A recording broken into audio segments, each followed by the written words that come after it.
మా latest videos కోసం మా ఈ తెలుగు న్యూస్ ఛానల్ సబ్స్క్రైబ్ చేసి గంట సింబల్ యాక్టివేట్ చేసుకోండి. రేపు సోమవారం రోజు రహస్యంగా పచ్చిపాలతో ఇలా చేస్తే చాలు, మీ కష్టాలన్నీ కూడా తీరిపోతాయి. ప్రకృతి అనుగ్రహం లభించి మీ జాతకం మారిపోతుంది. మీరే అద్భుతాలను చూస్తారు. మీకు ఇక తిరగనేదే ఉండదు. చాలామంది దైవం అనుగ్రహం లేదని, దేవుడు మమ్మల్ని కరుణించటం లేదని బాధపడుతూ ఉంటారు. ప్రకృతి కూడా మాకు సహకరించటం లేదని దిగులు పడుతూ ఉంటారు. ఇలాంటి వారు సోమవారం రోజున పాలతో ఈ పరిహారం చేసి చూడండి. తప్పకుండా దైవం అనుగ్రహం కలుగుతుంది. అలానే కాకుండా ప్రకృతి కూడా అనుకూలంగా మారి కష్టాలన్నీ కూడా తొలగిపోతాయి. ధనలాభం కలుగుతుంది. మరి సోమవారం రోజు పాలతో ఏం చెయ్యాలో తెలుసుకునే ముందు చిన్న కథను విందాం. రంగాపురం గ్రామంలో రాజయ్య అనే ఒక కిరాణా వ్యాపారి ఉండేవాడు. అతను తన వ్యాపారంలో చాలా బాగా సంపాదించాడు. దాంతో ఆ వ్యాపారాన్ని ఇంకా బాగా విస్తరించాలనుకుని 2 పనివాళ్లను కొత్తగా పనిలోనికి తీసుకున్నాడు. వీళ్ళు వచ్చినప్పటి నుంచి గల్లాపెట్టెలో కొంత సొమ్ము తగ్గుతున్నట్లుగా గమనించాడు. అన్ని కోణాల నుంచి పరిశీలించి ఈ పని ఖచ్చితంగా కొత్తగా చేరిన వారే చేస్తున్నట్లుగా నిర్ధారణకు వచ్చాడు. కానీ ఎంత ప్రయత్నించినా ఎవ్వరూ ఆ సొమ్మును కాజేస్తున్నది తెలుసుకోలేకపోయాడు. చివరకు ఆ గ్రామ న్యాయాధికారి సత్యమూర్తి దగ్గర ఫిర్యాదు చేశాడు.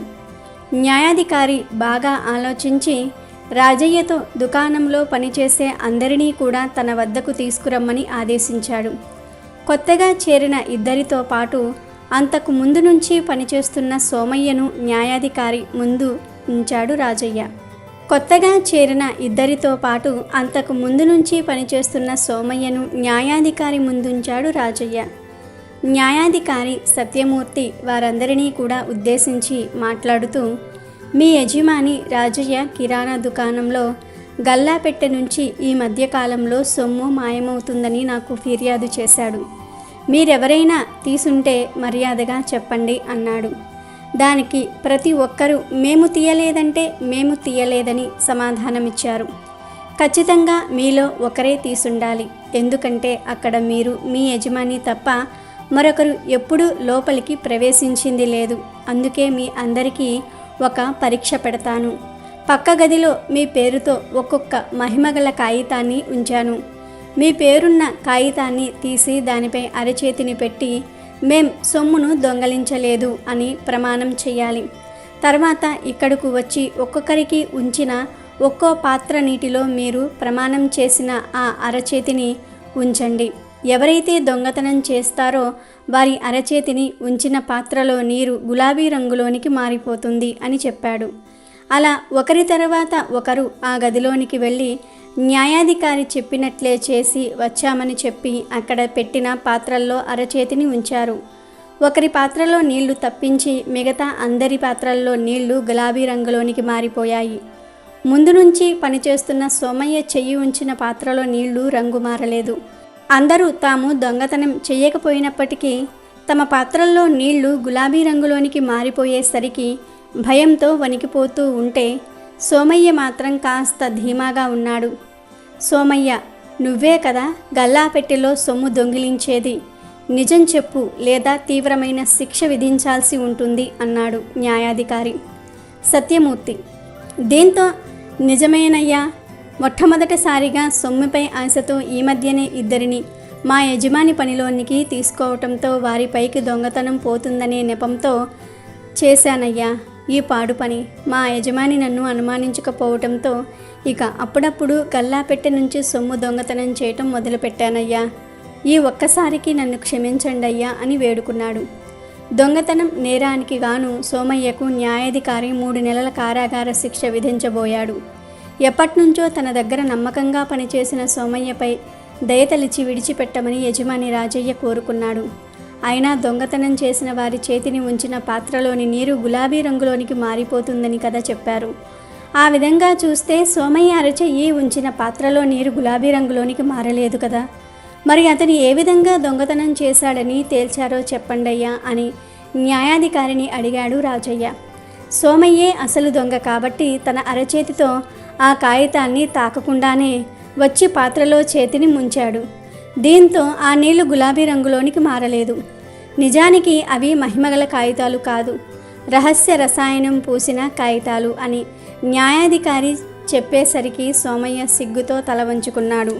ఇక వీడియోలోకి వస్తే పాలు చాలా పవిత్రమైనవి.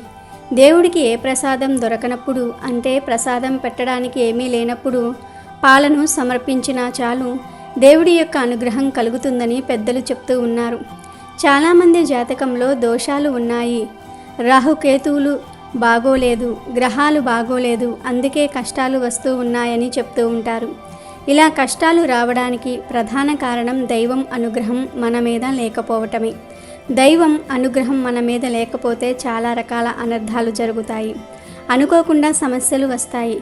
డబ్బు సమస్యలు తీవ్రంగా రావటం, కష్టాలు విపరీతంగా ఎదుర్కోవటం, ఎప్పుడు చూసినా గొడవలు జరగటం, ఎప్పుడు చూసినా ఏదో ఒక రకంగా ఇబ్బంది పడుతూ ఉంటాము. అయోమయ పరిస్థితులు ఎదురవుతూ ఉంటాయి.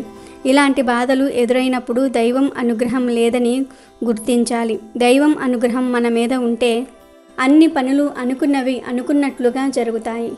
అన్నీ కాకపోయినా కొన్ని అయినా సరే జరుగుతాయి. ధనానికి లోటు ఉండదు, జీవితం సాఫీగా సాగిపోతుంది. అందుకే ప్రతి ఒక్కరూ తమ మీద దైవం యొక్క అనుగ్రహాన్ని ఉంచుకోవాలని కోరుకుంటూ ఉంటారు. మరి మీకు కూడా దైవానుగ్రహం, ప్రకృతి అనుగ్రహం లభించాలంటే సోమవారం చక్కగా పాలతో ఈ పరిహారం చేయండి. ఈ పరిహారానికి ఎక్కువ పాలు కూడా అవసరం లేదు. ఒక 5 స్పూన్ల పాలు తీసుకుంటే సరిపోతుంది. అసలు ఏం చేయాలి అంటే, సోమవారం రోజు చంద్రోహోర అని ఉంటుంది.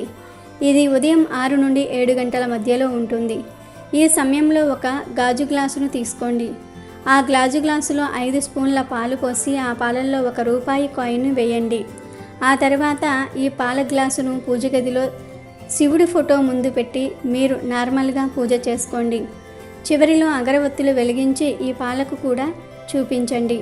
మీ సంకల్పాన్ని చెప్పుకోండి. మాకు దైవం అనుగ్రహం కావాలి, ప్రకృతి కూడా మాకు సహకరించాలి అని మనస్ఫూర్తిగా కోరికను చెప్పుకోండి. అలా కోరికను చెప్పుకున్న తర్వాత ఈ పాల గ్లాసును ఆ రోజంతా పూజ గదిలో వదిలివేయండి. మళ్ళీ అదే రోజు సాయంత్రం చక్కగా కాళ్ళు చేతులు కడుక్కుని పూజ గదిలోనికి వెళ్ళి ఆ పాల గ్లాసును బయటకు తీసుకువచ్చేయండి. ఆ తర్వాత ఈ పాల గ్లాసును తీసుకుని దగ్గరలో ఉన్న ప్రవహించే నీటి దగ్గరకు వెళ్ళి గ్లాసులోని పాలను ₹1 బిళ్ళతో సహా గంగలో కలిపేయండి. ప్రవహించే నీటిలో మాత్రమే కలపాలి. ఇలా కలిపేటప్పుడు మిమ్మల్ని ఎవరూ చూడకుండా రహస్యంగా చేయాలి. దగ్గరలో ప్రవహించే నీరు లేకపోతే అసలు ఈ పరిహారం చేయవద్దు. ఉన్నవారు మాత్రమే చేయండి. ఇలా 3 లేదా 5 లేదా 11 సోమవారాలు చేస్తే ఖచ్చితంగా మీకు ప్రకృతి అనుగ్రహం, దైవం అనుగ్రహం లభిస్తుంది.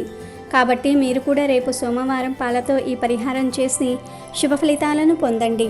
సోమవారం రోజు శివుడిని పూజించాలని శాస్త్రాలు చెప్తూ ఉన్నాయి. హిందూ పురాణాల ప్రకారం సోమవారం శివుడికి ప్రత్యేకమైనటువంటి రోజు.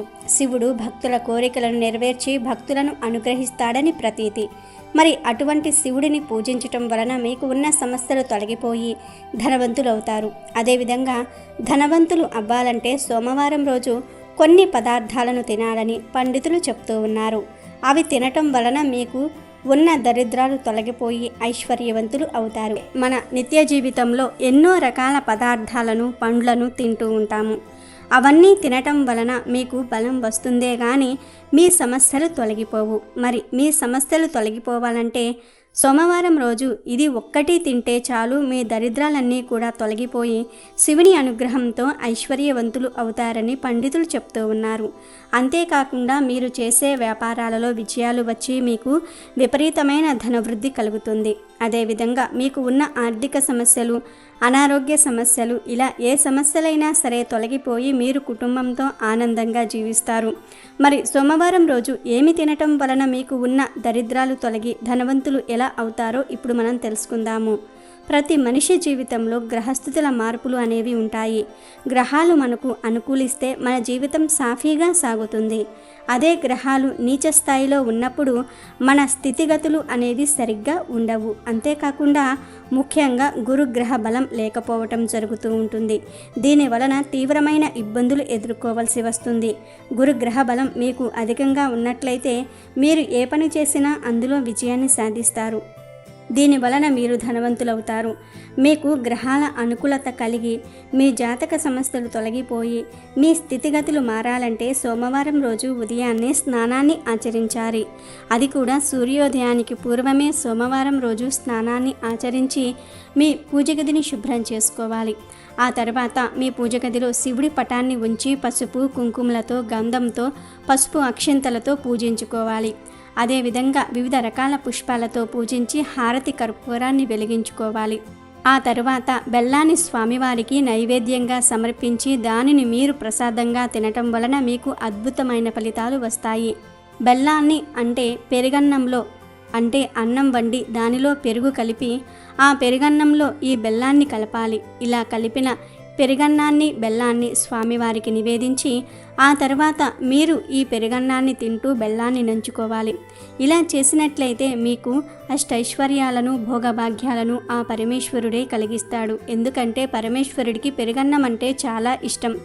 సోమవారం రోజు పరమేశ్వరుడికి పెరుగన్నాన్ని నివేదించిన వారికి వద్దన్నా సరే కోట్లు వచ్చి పడతాయని పండితులు చెప్తూ ఉన్నారు.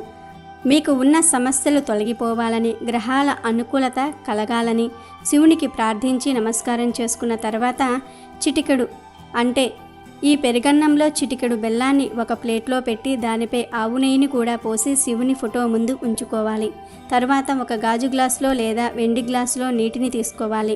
ఆ గ్లాస్ నీటిని మీ చేతిలో పట్టుకుని మాకు గురుగ్రహం అనుకూలత కలగాలి, చేసే వ్యాపారాలలో విజయం రావాలని సంకల్పం చెప్పుకొని శివుడికి నమస్కారం చేసుకోవాలి. ఆవు నెయ్యి బెల్లం కలిపిన ముక్కను నైవేద్యంగా సమర్పించి పెరుగన్నంతో సహా నైవేద్యంగా సమర్పించి మీరు మీ ఇంట్లో వారు ప్రసాదంగా స్వీకరించి ఆ గ్లాస్ నీటిని త్రాగేయాలి. ఈ విధంగా 5 వారాలు అంటే వరుసగా 5 సోమవారాలు చేయటం వలన మీకు తిరిగిలేని యోగం కలుగుతుందని శాస్త్రాలు చెప్తూ ఉన్నాయి. అంతేకాకుండా ఈ విధంగా చేయటం వలన మీకు ఉన్న రాహు కేతు ప్రభావాల నుండి బయటపడవచ్చు. గురుబలం పెరుగుతుంది. అదేవిధంగా శివుడిని పూజించేటప్పుడు ఓం నమశివాయ అనే పంచాక్షరి మంత్రాన్ని 21 సార్లు జపించిన తర్వాత ఇప్పుడు మనం చెప్పుకున్న ఈ పరిహారాన్ని చేయాలి. దీంతో మీకు ఉన్న సమస్యలు తొలగిపోయి మీరు ఆనందంగా ఉంటారు. మరి విన్నారు కదా, మీరు కూడా మీ సమస్యల నుండి బయటపడి మీకు ధనప్రాప్తి కలగాలంటే ఇప్పుడు మనం చెప్పుకున్న ఈ పరిహారాన్ని వరుసగా 5 సోమవారాలు చేయటం వలన మీకు గ్రహాల అనుకూలత కలిగి మీరు చేసే పనులలో విజయాన్ని సాధిస్తారు.